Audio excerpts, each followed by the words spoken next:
Hi viewers, 90களில் நடந்த ஒரு உண்மை இன்று மீண்டும் நடக்கிறதா? தலைப்பு: 1990களின் எரிவாயு தட்டுப்பாடு, ஒரு நாட்டின் போராட்டம்.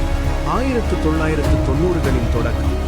இந்தியா ஒரு கடினமான காலத்தை எதிர்கொண்டது. அது சாதாரண பிரச்சனை இல்லை, அது மக்கள் வாழ்க்கையை நேரடியாக பாதித்த ஒரு நெருக்கடி. சமையல் செய்ய எரிவாயு இல்லை, பயணம் செய்ய எரிபொருள் இல்லை. இது ஒரு கற்பனை அல்ல, இது நடந்த உண்மை. இந்த நெருக்கடியின் வேர்கள் இந்தியாவுக்குள் இல்லை, அது ஆயிரக்கணக்கான கிலோமீட்டர் தூரத்தில் ஆரம்பமானது. 1990-91 காலகட்டத்தில் நடந்த கல்ஃப் வார் உலகத்தை அதிர்ச்சிக்கு உள்ளாக்கியது. இந்த போர் காரணமாக எண்ணெய் உற்பத்தி பாதிக்கப்பட்டது. எண்ணெய் விலை திடீரென உயர்ந்தது. இந்தியாவுக்கு இது பெரிய அதிர்ச்சி, ஏனெனில் இந்தியா தனது எண்ணெய் தேவையின் பெரும்பகுதியை வெளிநாடுகளிலிருந்து இறக்குமதி செய்தது. அந்த சப்ளை பாதிக்கப்பட்டதும் நாட்டில் எரிபொருள் தட்டுப்பாடு ஆரம்பமானது. முதலில் பாதிக்கப்பட்டது சமையல் எரிவாயு. எல்பிஜி சிலிண்டர் ஒரு அரிய பொருளாக மாறியது. ஒரு குடும்பம் ஒரு சிலிண்டரை பெற பல நாட்கள் காத்திருக்க வேண்டிய நிலை. புக்கிங் செய்த பிறகும் அது எப்போது வரும் என்று தெரியாது. சில நேரங்களில் 1 மாதம், 2 மாதம், அதற்கும் மேலாக காத்திருக்க வேண்டிய சூழல். இந்த தட்டுப்பாட்டால் மக்கள் மாற்று வழிகளை தேடத் தொடங்கினர். மரவெட்டி அடுப்புகள் மீண்டும் பயன்பாட்டுக்கு வந்தன. கிரோசின் அடுப்புகள் மீண்டும் வீடுகளுக்கு திரும்பின. ஒரு சமையல் செய்வது கூட ஒரு சவாலாக மாறியது. ஒரு அம்மா தினமும் குடும்பத்திற்காக சமைப்பது ஒரு வேலை அல்ல, ஒரு போராட்டம். காலை எழுந்தவுடன் இன்று எப்படி சமையல் செய்வது என்ற கேள்வி எழுந்தது. மழை வந்தால் மரவெட்டி எரியாது, கெரோசின் கிடைக்காது. இந்த நிலைமை சாதாரண குடும்பங்களுக்கு மிகப்பெரிய சிரமம். இதே நேரத்தில் மற்றொரு பெரிய பிரச்சனை உருவானது.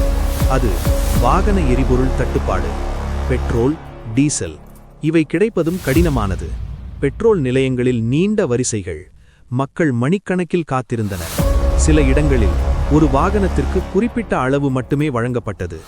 இந்த கட்டுப்பாடுகள் மக்களின் வாழ்க்கையை மெதுவாக மாற்றின. பஸ்ஸுகள் குறைந்தன, லாரிகள் தாமதமானது, சரக்கு போக்குவரத்து பாதிக்கப்பட்டது. ஆட்டோ ஓட்டுநர்கள் ஒரு நாளில் சம்பாதிக்க வேண்டிய பணத்தை சம்பாதிக்க முடியாமல் தவித்தனர். ஒரு பயணம் செய்வது கூட முன்கூட்டியே திட்டமிட வேண்டிய நிலை. பெட்ரோல் கிடைக்குமா என்பது முக்கியமான கேள்வி. இது மக்கள் மனதில் அழுத்தத்தை உருவாக்கியது. இந்த எரிவாயு நெருக்கடி மட்டுமல்ல, இந்தியா ஒரு மிகப்பெரிய பொருளாதார நெருக்கடியையும் சந்தித்தது. 1991 ஆண்டில் நடந்த 1991 இந்தியன் எக்கனாமிக் கிரைசிஸ் நாட்டின் நிலையை அதிர்ச்சிக்கு உள்ளாக்கியது. ஃபாரின் எக்ஸ்சேஞ்ச் குறைந்தது. நாட்டிற்கு தேவையான பொருட்களை இறக்குமதி செய்ய பணமில்லாத நிலை. அரசு செலவுகளை சமாளிக்க முடியாமல் தவித்தது. அந்த நேரத்தில் ஒரு கடினமான முடிவு எடுக்கப்பட்டது. இந்தியா தனது தங்கச் சேமிப்பை வெளிநாடுகளுக்கு கொடுத்து கடன் பெற்றது. இது வரலாற்றில் மிக முக்கியமான தருணம். ஒரு நாடு தன்னை காப்பாற்ற எவ்வளவு தூரம் செல்ல வேண்டிய நிலை என்பதை இது காட்டியது. ஆனால் இந்த எல்லா சவால்களையும் இந்திய மக்கள் எதிர்கொண்ட விதம் அற்புதமானது. அவர்கள் சரிந்து விடவில்லை, அவர்கள் மாற்றம் கண்டனர். சூழ்நிலைக்கு தங்களை மாற்றிக்கொண்டனர். சிறிய வளங்களை பயன்படுத்தி பெரிய பிரச்சனைகளை சமாளித்தனர். ஒரு சிலிண்டர் இருந்தால் அதை கவனமாக பயன்படுத்தினர். எரிபொருள் இருந்தால் அதை சேமித்து பயன்படுத்தினர். அரசாங்கமும் இந்த நிலையை சமாளிக்க புதிய கொள்கைகளை அறிமுகப்படுத்தியது. பொருளாதார மாற்றங்கள் கொண்டுவரப்பட்டன. வெளிநாடு முதலீடுகள் வரவேற்கப்பட்டன. இந்த மாற்றங்கள் நாட்டை மெதுவாக மீட்டது. காலம் சென்றது. சில மாதங்கள், சில ஆண்டுகள். நிலைமை மெதுவாக சீரானது. எல்பிஜி கிடைக்க ஆரம்பித்தது. பெட்ரோல் கிடைக்க ஆரம்பித்தது. மக்களின் வாழ்க்கை மீண்டும் பழைய நிலைக்கு திரும்பியது. இன்று நாம் ஒரு பெட்ரோல் நிலையத்திற்கு சென்று சில நிமிடங்களில் எரிபொருள் நிரப்பிக்கொள்கிறோம். ஒரு எல்பிஜி சிலிண்டரை ஒரு கிளிக்கில் ஆர்டர் செய்கிறோம். இவையெல்லாம் சாதாரணம் தோன்றலாம், ஆனால் ஒரு காலத்தில் இவை ஒரு ஆடம்பரம், ஒரு வாய்ப்பு, ஒரு போராட்டம். இந்த வரலாறு நமக்கு ஒரு முக்கியமான பாடத்தை கற்பிக்கிறது. வளங்கள் எப்போதும் இருக்கும் என்று நம்பக்கூடாது. சூழ்நிலை எப்போது வேண்டுமானாலும் மாறலாம். அந்த நேரத்தில் தன்னம்பிக்கையும் தைரியம்தான் மக்களை முன்னேற்றும்.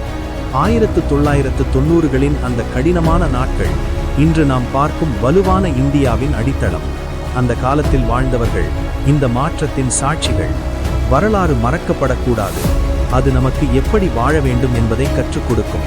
சவால்களை எப்படி எதிர்கொள்ள வேண்டும் என்பதையும் சொல்லிக் கொடுக்கும்.